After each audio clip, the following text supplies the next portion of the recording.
Beritahu kalau sholat yang kesunatannya itu tidak jamaah, sebaiknya jangan dipaksakan jamaah. Karena kadang fadilahnya disirron. Kalau balik ini malah, seperti sedekah. Kalau zakat wajib itu sebaiknya diumumkan supaya orang tahu bahwa dia sudah melakukan kewajiban. Tapi kalau zakat tidak wajib sebaiknya sirron, sebaiknya rahasia. Begitu juga sholat jamaah itu kenapa baik di sholat fardu? Karena kalau yang tidak jamaah akan dikira dia tidak sholat. Makanya kesunatannya sholat fardu napa jamaah. Tapi selalu potensi riya, sum'ah, pamer itu ada. Sehingga ada sholat-sholat yang dari awal didesain supaya tidak kelihatan orang. Yaitu sholat nggak usah berjamaah. Plus baik di rumah. Semua ulama ijma sholat sunat itu baik di rumah apa di masjid? Di rumah. Di rumah, di dalam kamar sama di kamar tamu, ruang tamu baik di dalam kamar. Bahkan Nabi nyebut sholat fiko ibaitiha di kamar paling dalam. Nah, bagaimana mungkin sholat yang sudah didesain sirron begini, misalnya kayak tahajud, disunatno bengi-bengi ben ra wong roh, disunatno ning jero kamar ben wong ra roh. Jebule jamaah kan jadi aneh kan. Tapi kene nentang ya goblok, barang apa kok mbok tentang. Ya tapi kowe tenanan ya goblok kok ora sunah Nabi ki, paham. Mulane nek ora takok itu yang jenengan takoki kok ngubang-ubang. Lha makane aku wong alim dadi bingung. Bingunge iku mergo akeh ilmune ora kok koyo bingungem. Tapi sing jelas peminat ibadah kelon itu lebih banyak. Niku wau sing mesti niku. Karena Anda harus sepakat kan kelon niku napa? Ibadah. Kita sepakat kan. Dan itu peminatnya banyak. Itu sekali ada pengganggu pasti dikomentari tidak baik. Padahal pengganggu nih ngajak tahajud. Itu akhirnya akan tahajud jadi korban dikomentari gara-gara penggang. Nah itu yang saya tidak senang. Dieling-eling. Yang keempat, ini makom saya tapi jangan sampai tiru.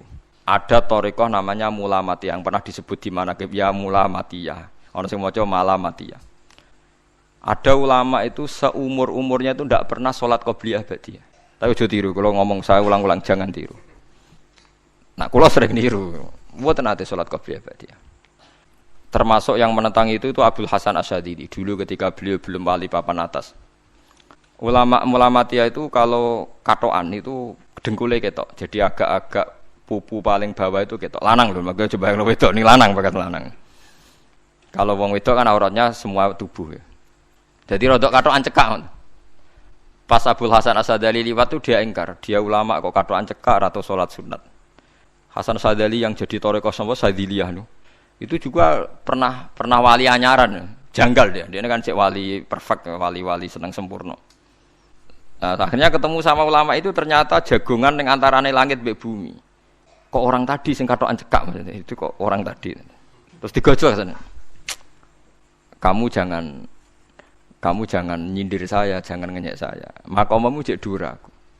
Kamu lihat itu umatnya Muhammad banyak, itu sing iso ngancani aku. Ternyata dia itu punya thariqah kumpul wong bid'ah, wong sekuler, wong nakal.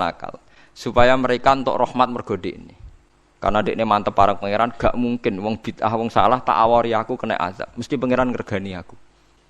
Jadi dekne ngancani wong nakal iku demi supaya wong nakal ora kena azab. Mergo diproses ilallah. Diproses didakwai napa? Ilallah. Sebab barokah ini dekne dadi wali.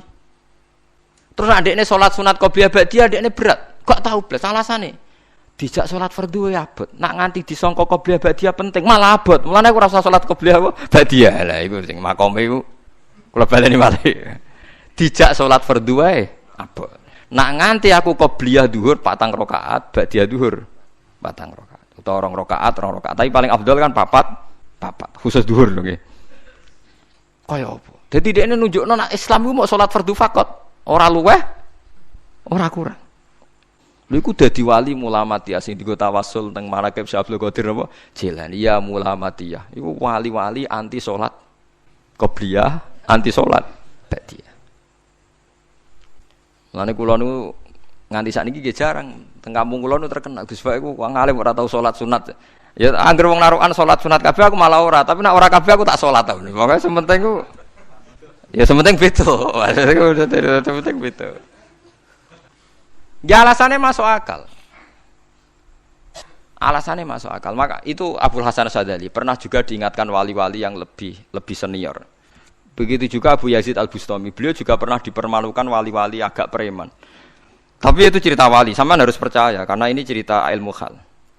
Abu Yazid itu seorang wali besar, makanya kan masyhur banyak santri namanya Bustami itu dulu tafal sama Abu Yazid sinten Al-Bustami. Itu dia wali Menara Gading, dia yang ngajar di pondok. Awalnya begitu ngajar, pokoknya jadi wong saleh. Niki cerita. Sing cerita kula nggih kiai-kiai. Cuma nak cerita niki kula ora roh referensine, tapi kula nate diceritani. Nak sing tadi saya tahu kitabnya. Jadi fair secara akademik sing wau kula roh kitabe. Nak niki jare cerita. Tapi kula percaya karena saya tahu padanannya, tidak sepersis itu tapi tahu padanannya. Dia itu mimpi, ya Allah saya ini nanti di surga bersama siapa? Saking yakinnya dia soleh. Jadi mantep papan atas, gak pantes ana sing baturi dekne napa ning swarga. Mbak pangeran dijawab, wis ngono mbek Ruhin gitu. Ternyata si Ruhin ini yang ditunjuk di mimpinya itu orang yang kumpul wong mabuk-mabuk di warung mabuk, warung fly, terus dia ke situ tanya Ruhin yang lain enggak ada ya keriting ndak itu ya semuanya orangnya itu tok itu ngelek keriting ndak semuanya itu tok. Tanya-tanya enggak ada yang lain terus. Mosok wali kancaku kok awor wong-wong napa mabuk. Dia akhirnya balik kanan. Wah, nak ngono ngipiku kok setan. Terus diceluk mbek wali tadi. Ya Aba Yazid, ya betul, memang teman kamu di surga itu saya. Padahal tidak ngomong apa ya, memang dikon. Ya betul, memang teman kamu di surga itu saya. Wah, ya wali tenan maksudnya, Bro. Terus ditanya, "Kenapa kamu berteman orang-orang mabuk itu?"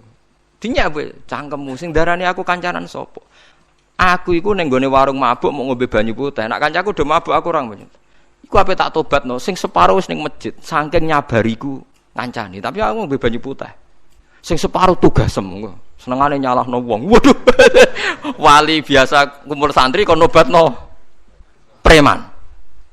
Mergo mangkel nek disalahno Abu Yazid sing separuh tugasem. Mergo sing separuh tak tobatno. Saiki ning masjid serane warung ya.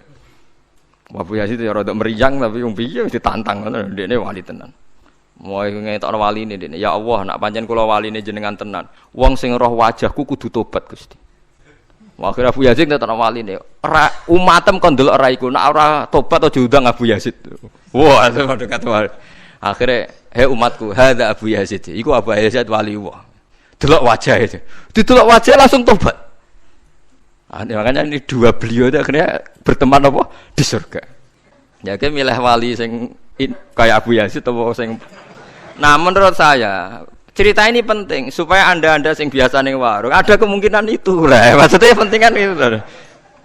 Artinya ben husnudzon mbek wong ada potensi itu. Lho nggih, sampean tak critani di Yaman itu ada para habaib Maulad Dawilah. Maulad Dawilah itu termasuk habib yang kastanya sepuh. Itu Sayyid Umar Hafid itu sering main di sana di kampung Maulad Dawilah. Niku nggih modele nggih mboten nate salat sunat. Yang maghrib, badhe maghrib jagungan sekedap kinten-kinten di 10 menit terus salat isya. Kinten-kinten cara mriki nggih 6/4.